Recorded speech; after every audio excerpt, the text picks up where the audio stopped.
आप सभी को जय मसीह की स्वागत करते हैं आज के नए वीडियो में। तो आज हम परमेश्वर के वचन के साथ चलेंगे ताकि परमेश्वर का वचन हमारी सहायता कर सके और हमारी मदद कर सके। हालेलुया। क्योंकि परमेश्वर का वचन ही है जो हमें अपने वचन में छुपा कर रखता है और अपने वचनों के द्वारा हमें सद्बुद्धि और सामर्थ्य देता है। तो आज जानेंगे प्रभु के वचन के द्वारा कि बाइबल हमें क्या सिखाती है और बाइबल के द्वारा हम कैसे जीवन में प्रवेश करते हैं। तो आज जरूर प्रभु के इस प्रार्थना को सुने और आप यदि प्रार्थना करवाने के लिए संपर्क करना चाहते हैं तो आपको नंबर भी मिलेगा। आप कमेंट करके जरूर बताएं, आपके लिए नंबर भी हम भेजेंगे। तो चलेंगे वचन के पास। जैसे यूहन्ना 1:1 कहता है, आदि में वचन था और वचन परमेश्वर के साथ था और वचन ही परमेश्वर था। आदि में वचन था और वचन ही परमेश्वर के साथ था और वचन ही क्या था? परमेश्वर था। यानी परमेश्वर ही वचन है और वचन ही परमेश्वर है। और यूहन्ना 1:14 पढ़ेंगे, और वचन देहधारी हुआ और अनुग्रह और सच्चाई से परिपूर्ण होकर हमारे बीच में डेरा किया और हमने उसकी ऐसी महिमा देखी जैसे पिता के इकलौते की महिमा होती है। हमने उसकी ऐसी महिमा देखी जैसे परमेश्वर के पुत्र ने आज हमारे लिए क्या किया?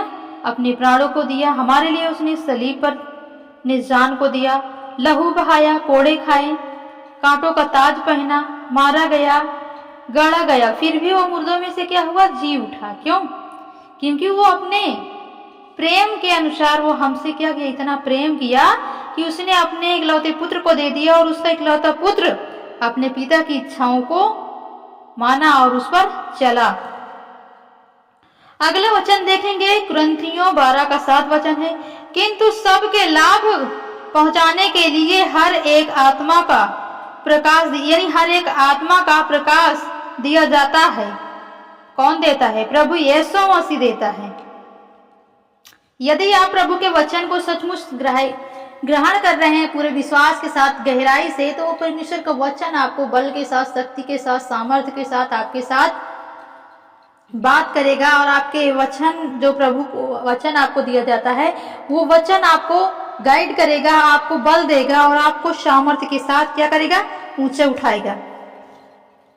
जैसे प्रभु का वचन कहता है, नीति वचन 18:10 पढ़ेंगे, यहोवा का नाम दृढ़ गढ़ है, धर्मी उसमें भाग कर सब दुष्टता से क्या होता है? बच जाता है। धर्मी भाग कर क्या होता है? सब दुष्टता से बच जाता है। क्यों वो भागता है? क्योंकि वो जानता है कि मैं इससे भागूंगा तभी मुझे जीवन मिलेगा।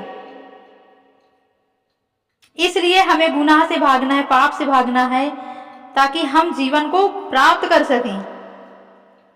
यूहन्ना 8:12 पढ़ेंगे, यीशु ने फिर लोगों से कहा, जगत की ज्योति मैं हूं, जो मेरे पीछे हो लेगा वह अंधकार में ना चलेगा परंतु जीवन की ज्योति पाएगा। आमीन।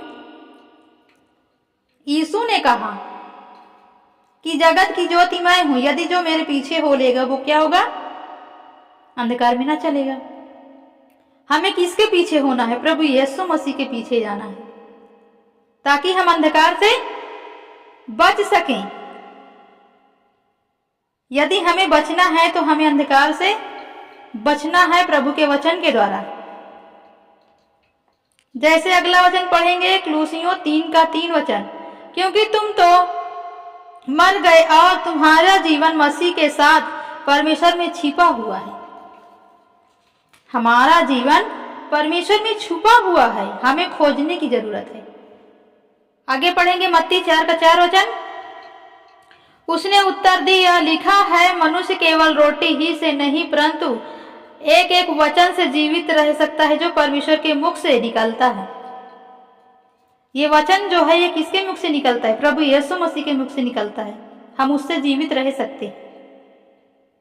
जैसे भजन संगीता की पत्री में पढ़ेंगे, तेरी बातों के खुलने से प्रकाश होता है, उससे भले लोग समझ प्राप्त करते हैं। भले लोग। आज जो भी भाई बहन लोग प्रभु के वचन को सुनता है वो जीवन को प्राप्त करता है। तो वीडियो यदि अच्छी लगे तो वीडियो को शेयर करें, सब्सक्राइब करें और अधिक जानकारी के लिए ग्लोरी बाइबल हिंदी चैनल को सर्च करके देख सकते हैं। आमीन।